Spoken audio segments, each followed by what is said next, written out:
who directed the movie and did an amazing job, put 3 Latinos in the lead here. Yeah. And it has a lead queer character in it. And I think, Manuel Puig wrote this novel in the 70s.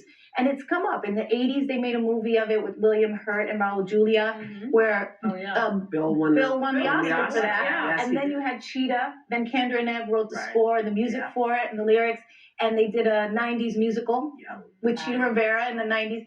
And now it's come up again. But I don't think it's a coincidence. I think the world needs this message. This what he wrote is not done. Yeah. It's actually more relevant today with everything that's going on in our country with the demonizing and the kind of targeting of these communities. Yeah. And it's sad for me to see. But at the same time, I think things like this remind us that you can see past political differences and opinions and all of that, and people on the gender spectrum who live differently than you, and see the humanity in someone. Yeah. And that's what the movie's about. And I think it's a very important moment to have a movie like that. Absolutely. So I'm very proud to have produced it, been part of it, be in it.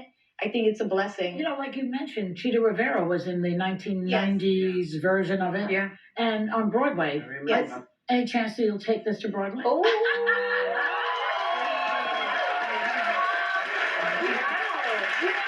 I've always dreamed of being on Broadway. I've always dreamed of doing it. My career took a different turn. I thought that that's what I would do when I first started. And it just, I started dancing, and then I got the Fly Girl, and then I was out there, acting, and then I got my first acting gig, and then I was doing that for a while. Then I did my music. All those things interfered with your dream. By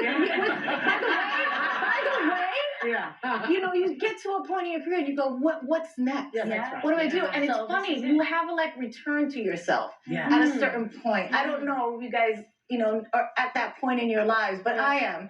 And I really feel like with this film, I kind of returned to the original you were ready dream. For this. Yeah. You were ready. You don't get things before you're ready. That's right. Wow. And so it was perfect timing. Yeah. All of it. It really, really is.